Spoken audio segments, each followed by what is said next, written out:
അങ്ങനെ എക്സാമൊക്കെ ഇവിടെ എത്താനായി. അപ്പോൾ എൻ്റെ ഒരു സ്റ്റഡി റൂട്ടീൻ ഷെയർ ചെയ്യാമെന്ന് വിചാരിച്ചു ഞാനിന്ന്. ഓൾമോസ്റ്റ് എല്ലാ സബ്ജക്റ്റും ഞാൻ ഇങ്ങനെയൊക്കെ തന്നെയാണ് പഠിക്കാറ്. ആദ്യം ഫുൾ ടോപ്പിക്സ് കവർ ചെയ്യാറുണ്ട്.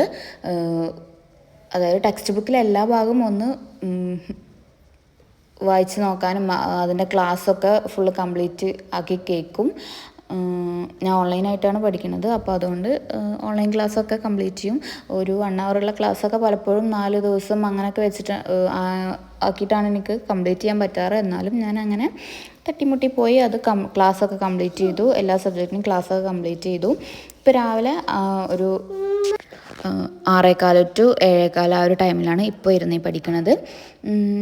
ജസ്റ്റ് മുന്നേ മാർക്ക് ചെയ്ത് പോയ പോർഷൻസൊക്കെ ഒന്നുകൂടി റിവൈസ് ചെയ്ത് വായിച്ച് നോക്കുകയാണ് ഇപ്പോൾ ചെയ്യണത്.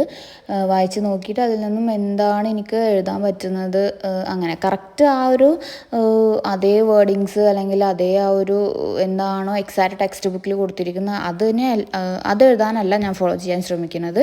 ആ ഒരു ടോപ്പിക്ക് വായിച്ചിട്ട് എനിക്ക് എന്താണോ മനസ്സിലായത് അതാണ് ഞാനിവിടെ ട്രൈ ചെയ്യുന്നത്. പിന്നെ ഇത് ഫണ്ടമെൻ്റൽസ് ഓഫ് ഫിനാൻഷ്യൽ മാനേജ്മെൻറ്റ് എന്നുള്ള സബ്ജക്റ്റാണ്.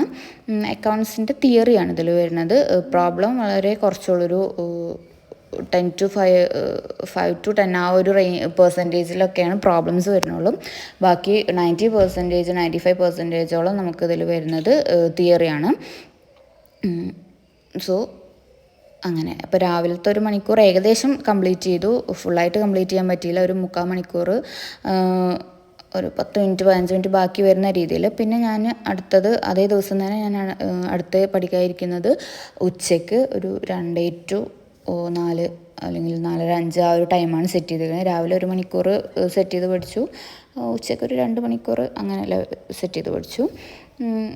പ്രീവിയസ് ഇയർ ക്വസ്റ്റ്യൻ പേപ്പർ, അതുപോലെ കറണ്ട് ഇയറിലെ അസൈൻമെൻറ്റ് ക്വസ്റ്റ്യൻസ് അതൊക്കെ കമ്പയർ ചെയ്ത് അതിൽ നിന്ന് കോമൺ ആയിട്ട് വരുന്ന ക്വസ്റ്റ്യൻസിനൊക്കെ ആൻസർ ചെയ്ത് പഠിക്കുക.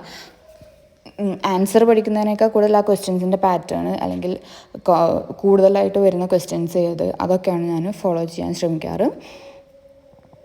ഞാൻ സെപ്പറേറ്റ് നോട്ട്സ് ഒന്നും ഉണ്ടാക്കാറില്ല. ടെക്സ്റ്റ് ബുക്കിൽ തന്നെ മാർക്ക് ചെയ്യാറാണ്. പിന്നെ പ്രോബ്ലംസ് മാത്രം വേറെ ചെയ്ത് പഠിക്കും. അങ്ങനെ അതാകുമ്പോൾ നമുക്ക് എക്സാമിൻ്റെ ആ ഒരു ലാസ്റ്റ് മിനിറ്റ് നോക്കുമ്പോൾ ഒരുപാട് അങ്ങനെ കച്ചറായിട്ട് ഫീൽ ചെയ്യില്ല. പെട്ടെന്ന് നോക്കിയാൽ കിട്ടുന്ന രീതിയിൽ തന്നെ. പിന്നെ ഒരുപാട് ബുക്സും കാര്യങ്ങളും നോക്കേണ്ട. അങ്ങനെ ഉച്ചയ്ക്ക് പഠിച്ചുകൊണ്ടിരിക്കുന്നതിൻ്റെ ഇടയിൽ മോൻ എണീറ്റു. അവന് ഉച്ചയ്ക്ക് ഒരു 1.5 മണിക്കൂറാണ് പഠിക്കുക. പിന്നെ അവനെ വെച്ച് കുറച്ച് നേരം പഠിച്ചു. പിന്നെ ഏകദേശം ഒരു 15 മിനിറ്റ് ബാക്കിയുണ്ട്.